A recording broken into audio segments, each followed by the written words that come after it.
1775, the American Revolutionary War began as the American colonies sought to detach from England and its oppressive monarchy.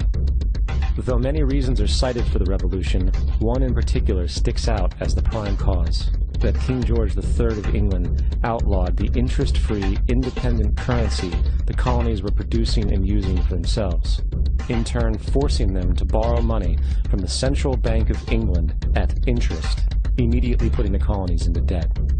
And as Benjamin Franklin later wrote, the refusal of King George III to allow the colonies to operate an honest money system which freed the ordinary man from the clutches of the money manipulators was probably the prime cause of the revolution. In 1783, America won its independence from England. However, its battle against the central bank concept and the corrupt, greed-filled men associated with it had just begun. So what is a central bank? A central bank is an institution that produces the currency of an entire nation. Based on historical precedent, two specific powers are inherent in central banking practice: the control of interest rates and the control of the money supply, or inflation. The central bank does not simply supply a government's economy with money, it loans it to them at interest. Then, through the use of increasing and decreasing the supply of money, the central bank regulates the value of the currency being issued. It is critical to understand that the entire structure of this system can only produce one thing in the long run: debt. It doesn't take a lot of ingenuity to figure this scam out. For every single dollar produced by the central bank is loaned at interest. That means every single dollar produced is actually the dollar plus a certain percent of debt based on that dollar. And since the central bank has the monopoly over the production of the currency for the entire country, and they loan each dollar out with immediate debt attached to it, where does the money to pay for the debt come from?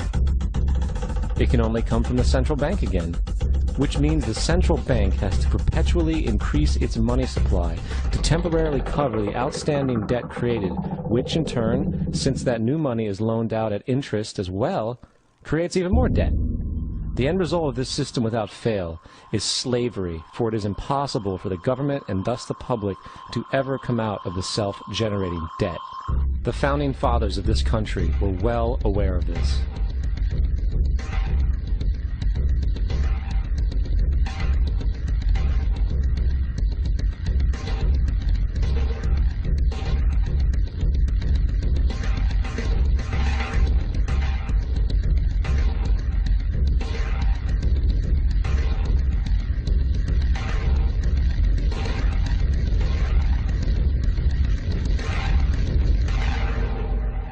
By the early 20th century, the U.S. had already implemented and removed a few central banking systems, which were swindled into place by ruthless banking interests. At this time, the dominant families in the banking and business world were the Rockefellers, the Morgans, the Warburgs, the Rothschilds.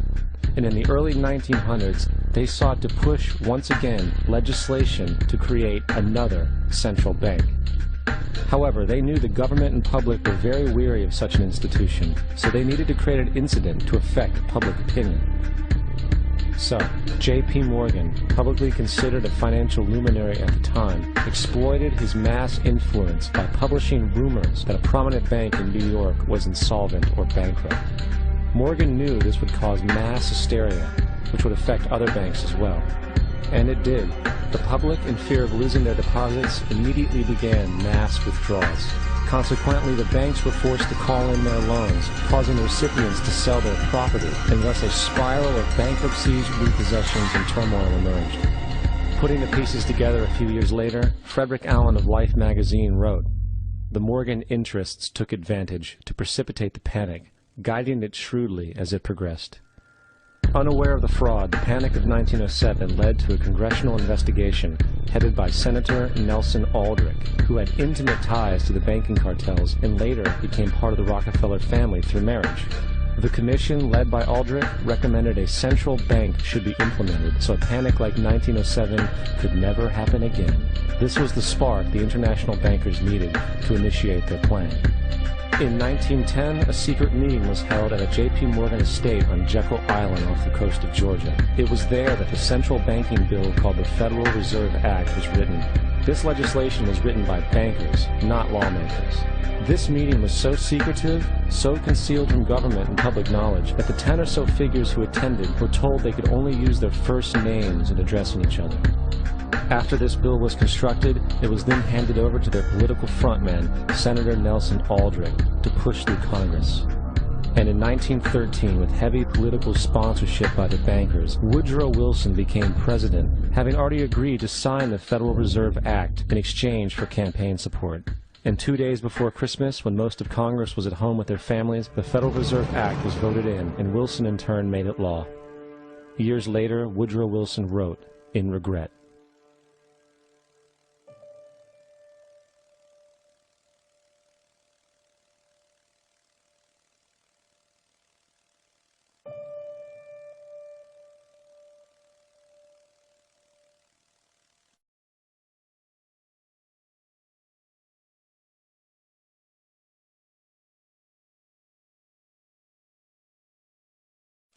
Congressman Louis McFadden also expressed the truth after the passage of the bill. A world banking system was being set up here, a superstate controlled by international bankers, acting together to enslave the world for their own pleasure. The Fed has usurped the government. Now, the public was told that the Federal Reserve System was an economic stabilizer, and inflation and economic crises were a thing of the past. Well, as history has shown, nothing is further from the truth. The fact is, the international bankers now had a streamlined machine to expand their personal ambitions. It's alive! It's alive! It's alive! For example, from 1914 to 1919, the Fed increased the money supply by nearly 100%, resulting in extensive loans to small banks and the public. Then, in 1920, the Fed called in mass percentages of the outstanding money supply, thus resulting in the supporting banks having to call in huge numbers of loans, and, just like 1907, bank runs, bankruptcy, and collapse occurred. Over 5,400 competitive banks outside of the Federal Reserve System collapsed, further consolidating the monopoly of a small group. Privy to this crime, Congressman Lindbergh stepped up and said in 1921, "Under the Federal Reserve Act, panics are scientifically created. The present panic is the first scientifically created one, worked out as we figure a mathematical equation." However, the panic of 1920 was just a warm-up. From 1921 to 1929, the Fed again increased the money supply, resulting once again in extensive loans to the public and banks. There was also a fairly new type of loan called a margin loan in the stock market. Very simply, the margin loan allowed an investor to put down only 10% of a stock's price, with the other 90% being loaned through the broker. In other words, a person could own $1,000 worth of stock with only $100 down. This method was very popular in the roaring 1920s, as everyone seemed to be making money in the market. However, there was a catch to this loan. It could be called in at any time and had to be paid within 24 hours. This is termed a margin call, and the typical result of a margin call is the selling of the stock purchased with the loan. So, a few months before October in 1929, J.D. Rockefeller, Bernard Baruch, and other insiders quietly exited the market. And on October 24, 1929, the New York financiers who furnished the margin loans started calling them in masse. This sparked an instantaneous, massive sell-off in the market, for everyone had to cover the margin loans. It then triggered mass bank runs for the same reason, in turn collapsing over 16,000 banks, enabling the conspiring international bankers to not only buy up rival banks at a discount, but to also buy up whole corporations at pennies on the dollar. It was the greatest robbery in American history. But that didn't stop there. Rather than expanding the money supply in order to recover from this economic collapse, the Fed actually contracted it, fueling one of the largest depressions in history. Once again outraged, Congressman Louis McFadden, a longtime opponent of the banking cartels, began bringing impeachment proceedings against the Federal Reserve Board, saying of the crash and depression, "It was a carefully contrived occurrence. International bankers sought to bring about a condition of despair so that they might emerge the rulers of us all." Not surprisingly, and after 2 previous assassination attempts, McFadden was poisoned at a banquet before he could push for the impeachment. Now, having reduced the society to squalor, the Federal Reserve bankers decided that the gold standard should be removed. In order to do this, they needed to acquire the remaining gold in the system. So, under the pretense of helping to end the Depression, came the 1933 gold seizure. Under the threat of imprisonment for 10 years, everyone in America was required to turn in all gold bullion to the Treasury, essentially robbing the public of what little wealth they had left. and at the end of 1933, the gold standard was abolished. If you look at a dollar bill from before 1933, it says it is redeemable in gold. You look at a dollar bill today, it says it is legal tender, which means it is backed by absolutely nothing. It is worthless paper. The only thing that gives our money value is how much of it is in circulation. Therefore, the power to regulate the money supply is also the power to regulate its value, which is also the power to bring entire economies and societies to its knees.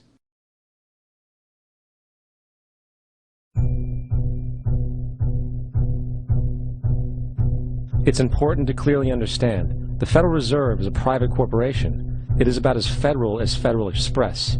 It makes its own policies and is under virtually no regulation by the U.S. government.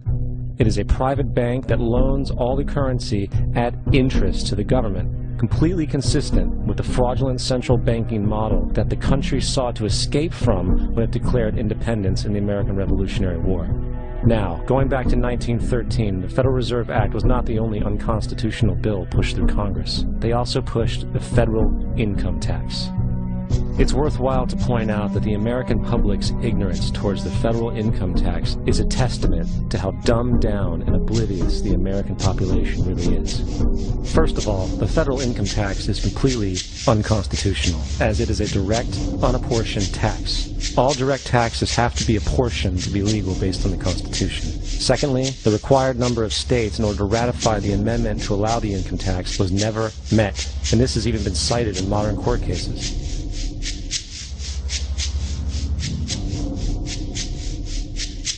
Third, at the present day, roughly 35% of the average worker's income is taken from them via this tax. That means you work 4 months out of the year to fulfill this tax obligation. And guess where that money goes? It goes to pay the interest on the currency being produced by the fraudulent Federal Reserve Bank, a system that does not have to exist at all. Not 1 cent of this tax goes towards any governmental program whatsoever. Not 1 cent. The money you make working 4 months out of the year goes almost literally into the pockets of the international bankers who own the private Federal Reserve Bank. And fourth, even with the fraudulent government claim as to the legality of the income tax, there is literally no statute, no law in existence that requires you to pay this tax, period. I really expected that, of course, there's a law that you can point to in the law book, the code, that requires you to file a tax return. Of course there is. I was at that point where I couldn't find the statute that clearly made a person liable, at least not me and most people I know, and I had no choice in my mind except to resign. Based on the research that I did throughout the year 2000 and that I'm still doing, I have not found that law. I've asked Congress, we've asked a lot of people in the IRS commissioners, helpers. They can't answer, because if they answer, the American people are going to know that this whole thing is a fraud. I haven't filed an federal income tax return since I left. I have not filed a tax return since 1999. The income tax is nothing less than the enslavement of the entire country. Now, the control of the economy and the perpetual robbery of wealth is only one side of the Rubik's Cube the bankers hold in their hands. The next tool for profit and control is war. Since the inception of the Federal Reserve in 1913, a number of large and small wars have commenced. The three most pronounced were World War I, World War II, and Vietnam. World War I. In 1914, European wars broke out centered around England and Germany. The American public wanted nothing to do with the war. In turn, President Woodrow Wilson publicly declared neutrality. However, under the surface, the U.S. administration was looking for any excuse it could find to enter it. Woodrow Wilson's top advisor and mentor was Colonel Edward House, a man with intimate connections with the international bankers who wanted to end the war. In a noted observation by Secretary of State William Jennings, the large banking interests were deeply interested in the World War because of the wide opportunities for large profits. It's important to understand that the most lucrative thing that can happen for the international bankers is war, for it forces the country to borrow even more money from the Federal Reserve Bank at interest. In a documented conversation between Colonel House, Wilson's advisor, and Sir Edward Grey, the Foreign Secretary of England, regarding how to get America into the war, Grey inquired, "What will Americans do if Germans sink an ocean liner with American passengers on board?" House responded, "I believe that a flame of indignation would sweep the United States, and that by itself would be sufficient to carry us into war." So, on May 7, 1915, on essentially the suggestion of Sir Edward Grey, a ship called the Lusitania was deliberately sent into German-controlled waters where German military vessels were known to be. And, as expected, German U-boats torpedoed the ship, exploding stored ammunition, sinking it in 18 minutes, killing 1,200 people. To further understand the deliberate nature of this setup, the German embassy actually put advertisements in the New York Times telling people that if they boarded the Lusitania, they did so at their own risk, as such a ship sailing from America to England through the war zone would be liable to destruction. In turn, and as anticipated, the sinking of the Lusitania caused a wave of anger among the American population, and America entered the war a short time after. The First World War caused 323,000 American deaths. J.D. Rockefeller made $200 million off of it. That's about $1.9 trillion by today's standards. Not to mention the war cost about $30 billion for America, most of which was borrowed from the Federal Reserve Bank at interest, furthering the profits of the international bankers. World War II. On December 7, 1941, Japan attacked the American fleet at Pearl Harbor, triggering our entry into that war. President Franklin D. Roosevelt declared the attack was a day that will live in infamy. A day of infamy indeed, but not because of the alleged surprise attack on Pearl Harbor. After 60 years of surfacing information, it is clear that not only was the attack on Pearl Harbor known weeks in advance, it was outright wanted and provoked. Roosevelt, whose family had been New York bankers since the 18th century, whose uncle Frederick was on the original Federal Reserve Board, was very sympathetic to the interests of the international bankers, and the interest was to enter the war, as we've seen, nothing is more profitable for international bankers than war. In a journal entry by Roosevelt's Secretary of War Henry Stimson, dated November 25, 1941, he documented a conversation he had with Roosevelt. The question was, how should we maneuver them into firing the first shot? It was desirable to make sure the Japanese be the ones to do this, so that there should remain no doubt as to who were the aggressors. In the months leading up to the attack on Pearl Harbor, Roosevelt had done almost everything in his power to anger the Japanese, showing a posture of aggression. He halted all of Japan's imports of American petroleum. He froze all the Japanese assets in the United States. He made public loans to nationalist China and supplied military aid to the British, both enemies of Japan in the war, which, by the way, is completely in violation of international war rules. And on December 4th, 3 days before the attack, Australian intelligence told Roosevelt about a Japanese task force moving towards Pearl Harbor. Roosevelt ignored it. So, as hoped and allowed, on December 7, 1941, Japan attacked Pearl Harbor, killing 2,400 soldiers.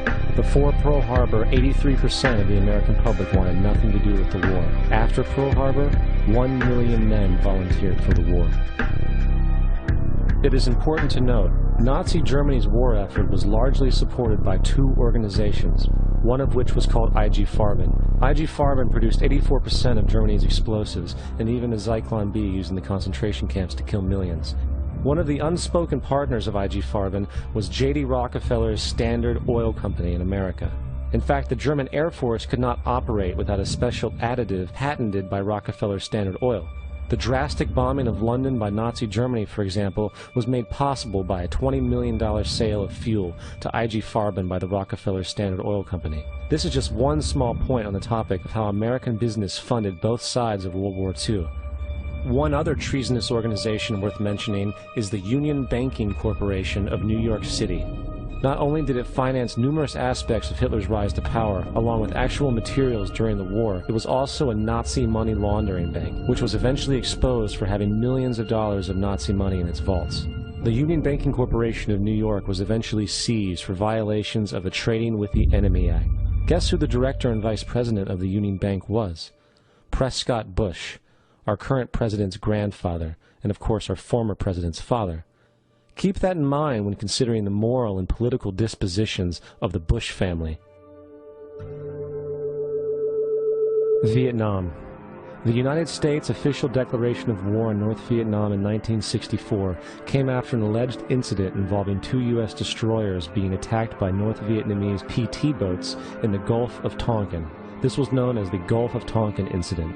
This single situation was the catalytic pretext for massive troop deployment and full-fledged warfare. One problem, however: the attack on the U.S. destroyers by Vietnamese PT boats never happened. It was a completely staged event to have an excuse to enter the war. Former Secretary of Defense Robert McNamara stated years later that the Gulf of Tonkin incident was a mistake, while many other insiders and officers have come forward, relaying that it was a contrived farce, a complete lie. Once in the war, it was business as usual. In October 1966, President Lyndon Johnson lifted trading restrictions on the Soviet bloc, knowing full well that the Soviets were providing upwards of 80% of North Vietnam's war supplies. Consequently, Rockefeller interests financed factories in the Soviet Union, which the Soviets used to manufacture military equipment and send it to North Vietnam. However, the funding of both sides of this conflict was only one side of the coin. In 1985, Vietnam's rules of engagement were declassified. This detailed what American troops were and were not allowed to do in the war. It included absurdities like North Vietnamese anti-aircraft missile systems could not be bombed until they were known to be fully operational. No enemy could be pursued once they crossed the border of Laos or Cambodia.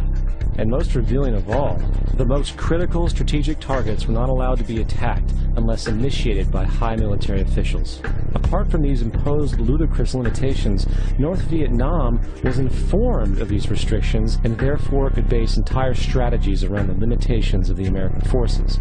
This is why the war went on so long. And the bottom line is this: the Vietnam War was never meant to be won, just sustained. This war for profit resulted in 58,000 American deaths and 3 million dead Vietnamese. So, where are we now? September 11th was the jumpstart for what is now an accelerated agenda by the ruthless elite. It was a staged war pretext no different than the sinking of the Lusitania, the provoking of Pearl Harbor, and the Gulf of Tonkin lie. In fact, if 9/11 wasn't a planned war pretext, it would be an exception to the rule. It has been used to launch 2 unprovoked illegal wars, one against Iraq and one against Afghanistan. However, 9/11 was a pretext for another war as well, the war against you. The Patriot Act, Homeland Security, the Military Tribunals Act, and other legislations are all completely and entirely designed to destroy your civil liberties and limit your ability to fight back against what is coming. Currently in the United States, unannounced to most brainwashed Americans, your home can be searched without a warrant, without you being home. You can in turn be arrested with no charges revealed to you, detained indefinitely with no access to a lawyer, and legally tortured, all under the suspicion that you might be a terrorist. If you need a painted picture of what is happening in this country, let's recognize how history repeats itself. In February 1933, Hitler staged a false flag attack, burning down his own German parliament building, the Reichstag, and blamed it on communist terrorists. Within the next few weeks, he passed the Enabling Act, which completely eradicated the German Constitution, destroying people's liberties. He then led a series of preemptive wars, all justified to the German people as necessary to maintaining homeland security.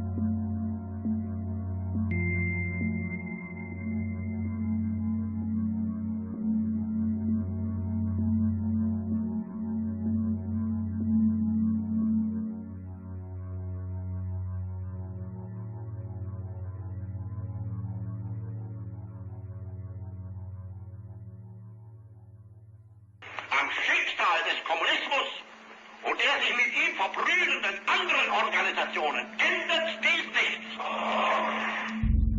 Our enemy is a radical network of terrorists and every government that supports them. It's time to wake up. The people in power go out of their way to make sure that you are perpetually misled and manipulated. The majority's perception of reality, especially in the political arena, is not their own. It is shrewdly imposed upon them without them even knowing it. For example, the public at large actually believes the invasion of Iraq is going badly, as sectarian violence doesn't seem to stop. What the public fails to see is that the destabilization of Iraq is exactly what the people behind the government want. This war is to be sustained so the region can be divided up, domination of the oil maintained, continual profits reaped for the defense contractors, and most importantly, permanent military bases established to be used as a launching pad against other oil-bearing, non-conforming countries such as Iran and Syria. For further implication that the civil war and destabilization is purely intentional, in 2005, 2 elite British SAS officers were arrested by Iraqi police after being caught driving around in their cars shooting at civilians while dressed up as Arabs. After being arrested and taken to a jail in Basra, the British Army immediately requested the release of these men. When the Basra government refused, British tanks came in and physically broke out the men from the Basra prison. If you wish to destroy an area, how do you do it? Well, there are 2 ways. You can go in there and bomb it and so forth, but that is not very efficient. What you do is you try to get the people in that area to kill each other and to destroy their own territory, their own farms. And that's what's been done in that area. The way in which you destroy an opponent is get him to destroy himself by dividing his ranks against one another. Then you feed both sides. You have agents feeding both sides, inflaming both sides, and they kill each other off.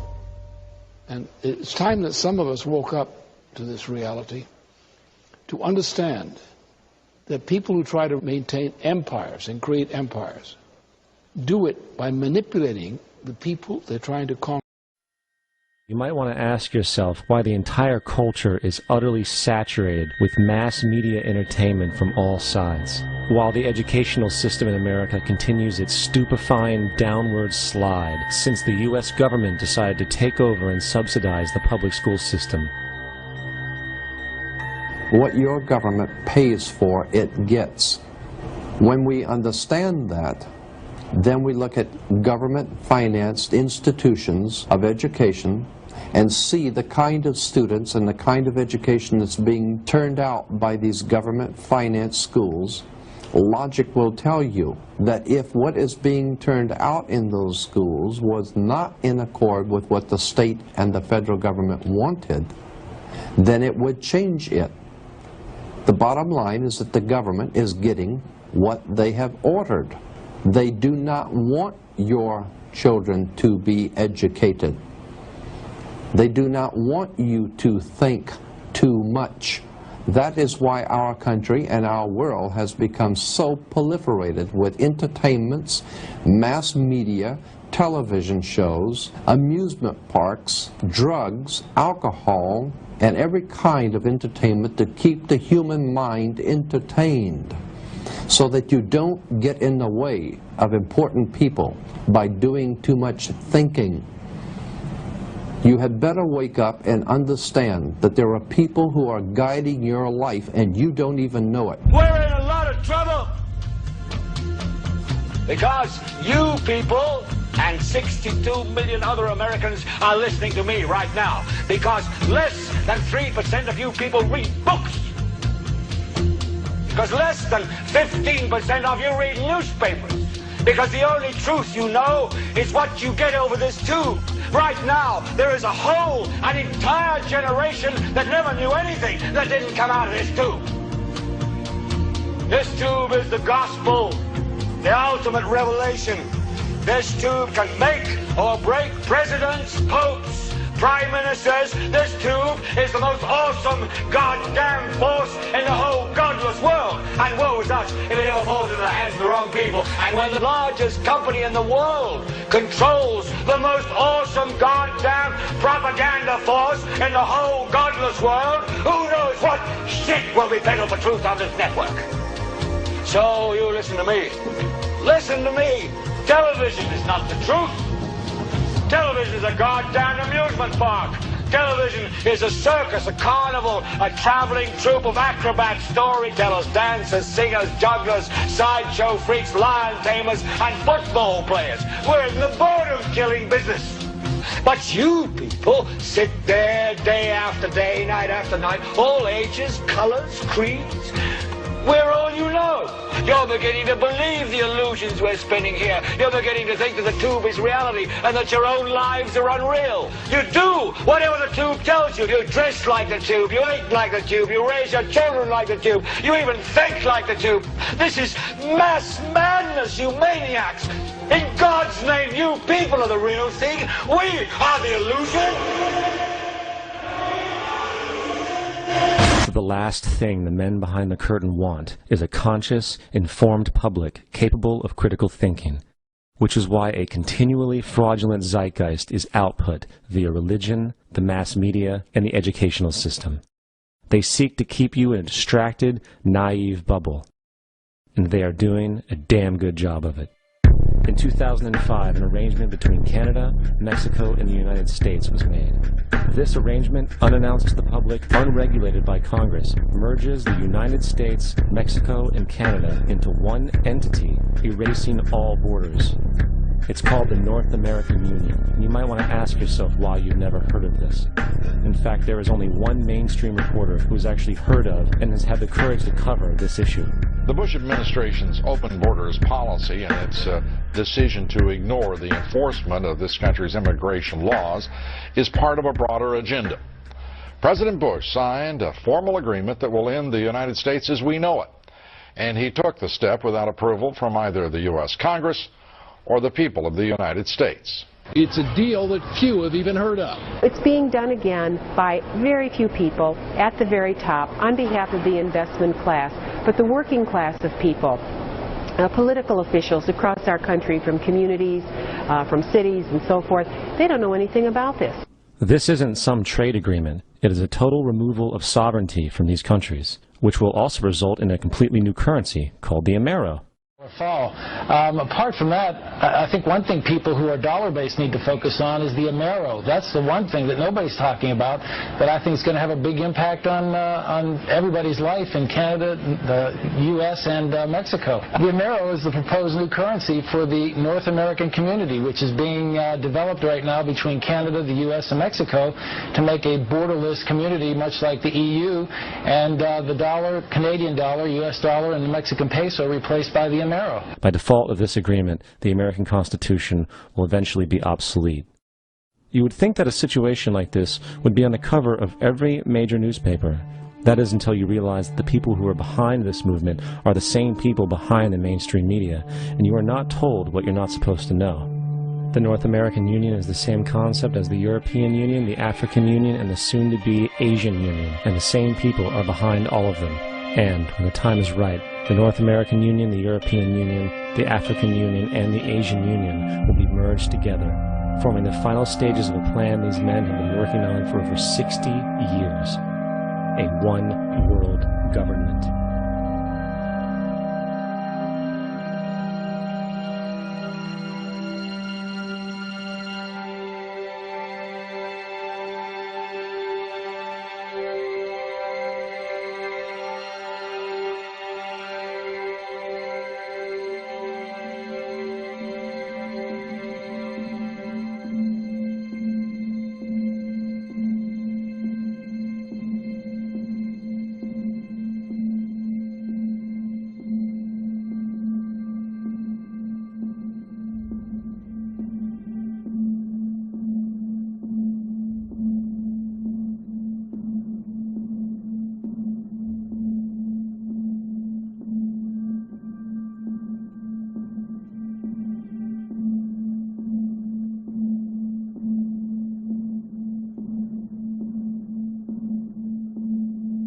One bank, one army, one center of power.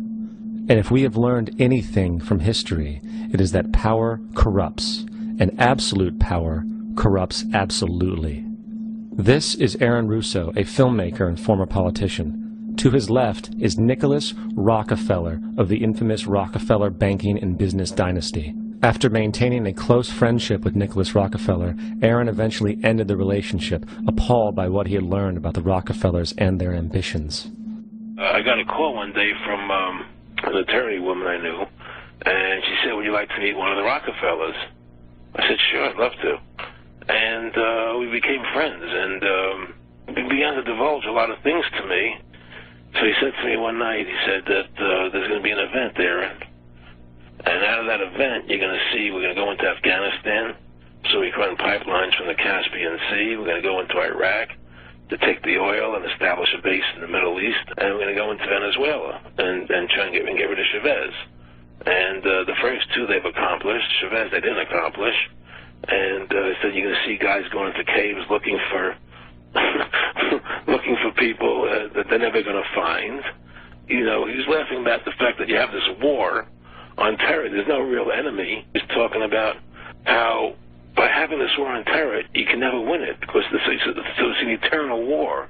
And so you can always keep taking people's liberties away. And I said, how are you going to convince people that this war is real? He said, but the media can convince everybody it's real. I mean, you know, it's just that you keep talking about things, you keep saying it over and over and over again, and eventually people believe it. You know, you created the Federal Reserve in 1913 through lies. You create 9/11, which is another lie. Through 9/11, you're fighting a war on terror, and now all of a sudden you go into Iraq, which was another lie, and now they're going to do Iran.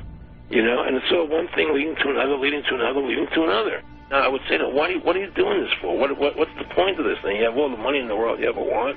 You have all the power. I said, you know, you're hurting people. It's not a good thing. And he would say, what do you care about the people for? Take care of yourself and you take care of your family. And then I said to him, what are the ultimate goals here? He said, the ultimate goal is to get everybody in this world chipped with the RFID chip and have all money be on those chips and everything on those chips. And if anybody wants to protest what we do or violate what we want, we just turn off their chip. And if anybody wants to protest what we do or violate what we want, we just turn off their chip. That's right, microchipped. In 2005, Congress, under the pretense of immigration control and the so-called war on terrorism, passed the REAL ID Act, under which it is projected by May 2008, you will be required to carry around a federal identification card, which includes on it a scannable barcode with your personal information.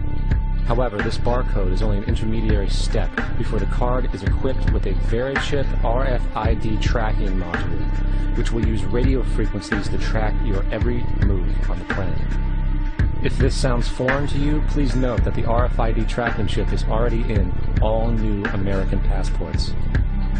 And the final step is the implanted chip, which many people have already been manipulated into accepting under different pretenses.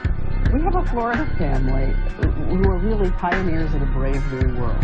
They have volunteered to be the first ever to have microchip identification devices implanted into their bodies. After 9/11, I was really concerned with the security of my family. I wouldn't mind having something planted permanently in my arm that would identify me. In the end, everybody will be locked into a monitored control grid where every single action you perform is documented. And if you get out of line, they can just turn off your chip, for at that point in time, every single aspect of society will revolve around interactions with the chips.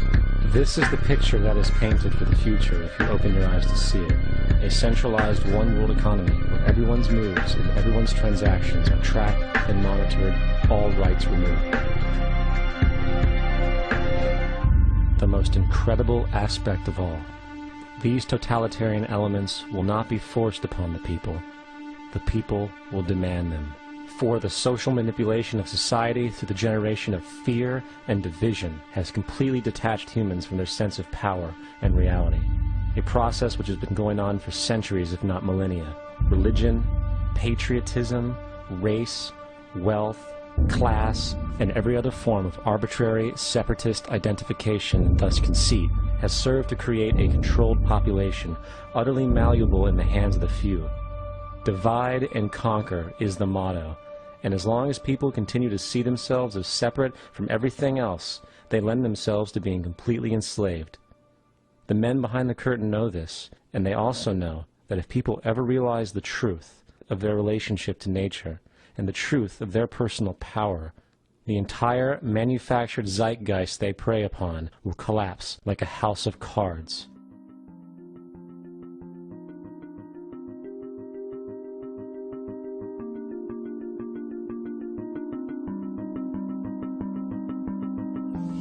The whole system that we live in drills into us that we're powerless, that we're weak, that our society is evil, that it's crime-ridden, etc., and so forth. It's all a big, fat lie. We are powerful, beautiful, extraordinary. There is no reason why we cannot understand who we truly are, where we are going. There is no reason why the average individual cannot be fully empowered. We are incredibly powerful beings. You know, I think I spent 30 years of my life, in the first 30, trying to become something. I wanted to become good at things. I wanted to become good at tennis. I wanted to become good at school and grades and everything I kind of viewed in that perspective. I'm not okay the way I am, but if I got good at things, you realize that I had the game wrong. The game was to find out what I already was. Find out what I already was.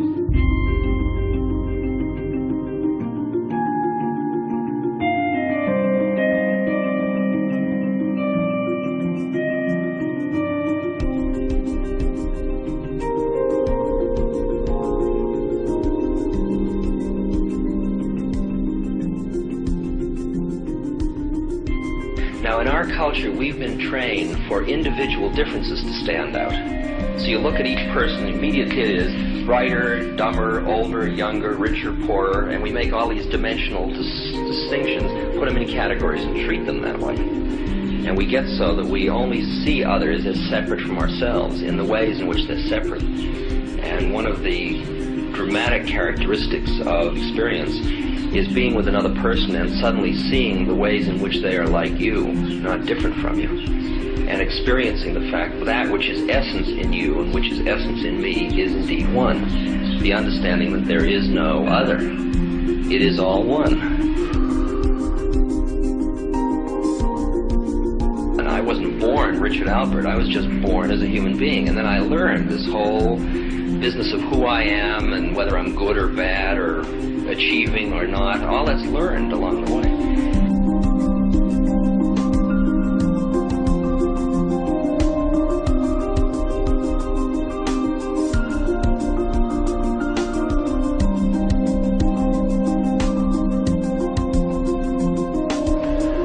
The old appeals to racial, sexual, religious chauvinism, to rabid nationalist fervor are beginning not to work. A new consciousness is developing which sees the earth as a single organism and recognizes that an organism at war with itself is doomed.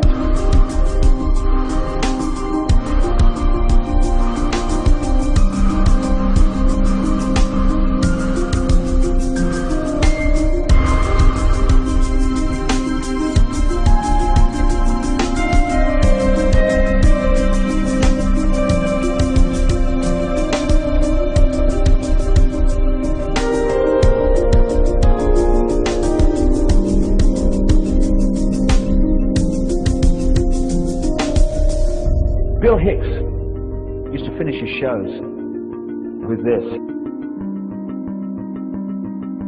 Life's like a ride in an amusement park. And when you go on it, you think it's real, because that's how powerful our minds are. And the ride goes up and down and round and round. It has thrills and chills, and it's very brightly colored. And it's very loud, and it's fun for a while.